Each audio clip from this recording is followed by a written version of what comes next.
حضرت موسیٰ کلیم اللہ علیہ نبینا علیہ الصلوۃ والسلام، بڑا مقام ہے آپ کا. آپ نے اللہ کی بارگاہ میں عرض کی مولا میں تجھے دیکھنا چاہتا ہوں، ٹھیک ہے؟ تو ارشاد ہوا لن ترانی، اے موسیٰ تم مجھے نہیں دیکھ سکو گے.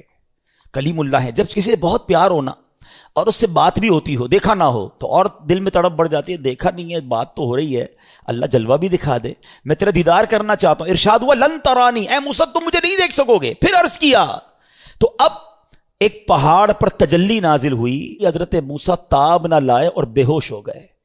ٹھیک ہے، ایک طرف ریکویسٹ ہے، آگے سے ڈینائل ہے، اور تجلی آتی ہے تو ہوش بھی نہیں رہتا ہے. دوسری طرف اللہ کریم اپنے محبوب کو خود بلوا رہا ہے، اور بھیجا کس کو جا رہا ہے؟ فرشتوں کے سردار کو. جب بہت زبردست پرسنالٹی کو بلانا ہوتا ہے نا، آپ کے بھی گھر پہ معمول ہوگا، ایک تو نارمل آپ کارڈ بانٹ دیتے ہیں کہ بھائی آ جائیے گا، مگر کوئی اسپیشل گیسٹ ہو آپ اس کے لیے گاڑی بھیجتے ہیں. اچھا، اور اسپیشل ہو تو گھر کا کوئی فرد بھیجتے ہیں، کسی اہم آدمی کو بھیجتے ہیں، پروٹوکول ارینج ہوتا ہے. آج اس کو بلایا جا رہا ہے جس کے لیے ساری کائنات بنائی گئی ہے.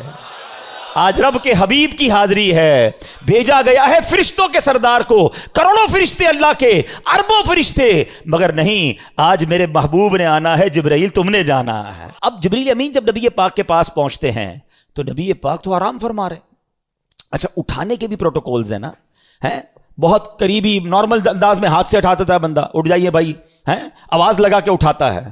مگر جب کسی بہت معزز شخصیت کو اٹھانا ہو، فرشتوں کے سردار نے جب نبیوں کے سردار کو اٹھانا تھا، بیدار کرنا تھا، تو اپنے کافوری ہونٹ جو ہیں وہ نبی پاک کے تلووں پر رکھ دیے، یعنی قدموں کا بوسہ دیا، اور عرض کی کہ حضور رب کی طرف سے بلاوا آیا ہے، آپ کو رب بلا رہا ہے. اللہ اکبر. اب دوبارہ آئیے کمپیریزن کی طرف. حضرت موسیٰ ریکویسٹ کر رہے ہیں، ادھر منع کر دیا گیا، ادھر جبریل کو بھیجا جا رہا ہے، ادھر وہ بے ہوش ہو جاتے ہیں، ادھر آقا جلووں میں گم ہو جاتے ہیں. کئی بار نعت میں یہ شعر سنا ہوگا، اب صلاۃ والسلام میں یہ شعر سنا ہوگا. اب اس سینیریو کو، اس سارے منظر کو ذہن میں رکھ کے سنیں تو ایمان تازہ ہو جائے گا. کیا خوبصورت بات شاعر لکھتے ہیں، کہتے ہیں قصہ طور و معراج سمجھے کوئی.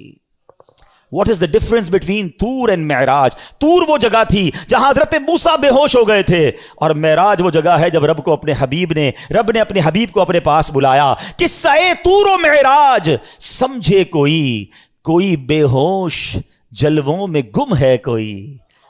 آگے فرمایا کہ ڈفرنس کیا ہے، فرق مطلوب و طالب کا دیکھے کوئی. آگے فرمایا کس کو دیکھا یہ موسیٰ سے پوچھے کوئی. کس کو دیکھا یہ موسیٰ سے پوچھے کوئی، آنکھ والوں کی ہمت پہ لاکھوں سلام.